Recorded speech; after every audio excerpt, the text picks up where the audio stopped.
Inovasi bangun bangsa. Mengapa tema ini selalu saya sampaikan yang sangat menjadi penting, yaitu terkait dengan tagline-nya adalah inovasi bangun bangsa. Negara itu tidak akan menjadi pemenang kalau kita hanya mengandalkan pada sumber daya manusia. Negara tidak akan menjadi pemenang walaupun negara itu besar. Tapi negara pemenang adalah negara yang punya inovasi dan pengembangan teknologi. Jadi inovasi inilah yang menjadi sangat penting, kunci utama untuk memenangkan persaingan di era global ini. Apalagi di era disruptive innovation, revolusi industri 4.0, ini adalah yang menjadi sangat penting. Pemanfaatan tentang inovasi ini harus kita dorong terus. Nah, inovasi dihasilkan dari mana? Inovasi itu dihasilkan dari suatu riset, bukan tiba-tiba inovasi. Tapi inovasi adalah berangkatnya dari riset. Dalam RIRN, Rencana Induk Riset Nasional, itu di dalamnya ada masalah pangan dan energi. Kita ada 10 item sebenarnya. Di dalam 10 item itu ada pertama masalah pangan dan pertanian. Yang kedua masalah kesehatan dan obat-obatan. Yang ketiga masalah teknologi informasi dan komunikasi. Yang keempat masalah transportasi. Yang kelima advance material, di dalamnya nanoteknologi. Yang keenam teknologi pertahanan. Yang ketujuh adalah di bidang renewable energy, energi baru terbarukan. Yang kedelapan adalah maritime, kemaritiman. Kesembilan disaster management, kebencanaan, manajemen kebencanaan. Yang ke-10 adalah sosial humaniora dan cultural, budaya dan pendidikan. Ini kami kemas. Nah, dari 10 item ini tidak mungkin kita bisa lakukan secara bersama-sama. Maka topik yang kami angkat adalah kaitan pangan dan energi. Mengapa pangan dan energi menjadi penting? Pertama, pangan kita harapannya adalah menjadi kemandirian bangsa harus terwujud di negeri ini. Masalah pangan. Energi, kita itu tergantung pada energi yang selama ini ada, yaitu fosil. Fosil limited. Sekarang pun energi yang dari fosil itu import juga kita.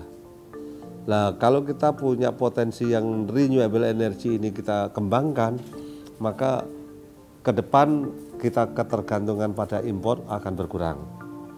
Contoh renewable energy adalah yang sudah diresmikan oleh Bapak Presiden, yaitu namanya angin, yaitu energi dari angin atau PLTB, pembangkit listrik tenaga bayu, yang dikembangkan di Sidrap. Yang kedua adalah ada listrik atau energi yang berasal dari solar cell.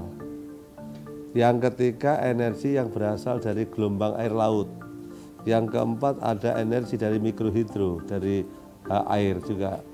Yang kelima ada energi yang bisa dari geotermal, ya geotermal. Yang keenam mungkin ada energi yang dari nuklir. Nah, ini yang kita kembangkan sekarang itu adalah pada energi-energi yang bisa kita kembangkan di dalam negeri, apakah itu solar cell, apakah itu biodiesel atau yang lainnya yang bisa diproduksi. Yang selama ini di bidang pangan dan pertanian yang tergantung pada energi ini adalah cukup tinggi juga. Contohnya nelayan, petani. Nelayan itu kapal, dalam menggerakkan kapal pasti pakai bahan bakar bensin sama solar. Petani menggerakkan traktornya untuk pembajak sawahnya, itu pun juga menggunakan bensin atau solar. Untuk kadang-kadang air yang kita ambil dari tanah untuk penyemaian sawah itu pun juga menggunakan solar.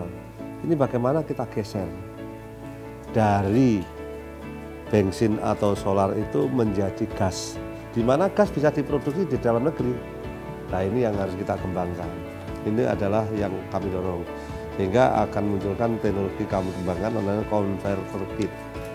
Bagaimana pemindahan dari bensin atau solar ke gas itu bisa kita lakukan dengan baik. Nah, oleh karena itu inovasi-inovasi ini menjadi sangat penting, dan ini dalam topik pangan ini akan kami sampaikan, sehingga nilai tambah yang akan muncul itu dengan adanya teknologi dari inovasi ini akan sangat tinggi.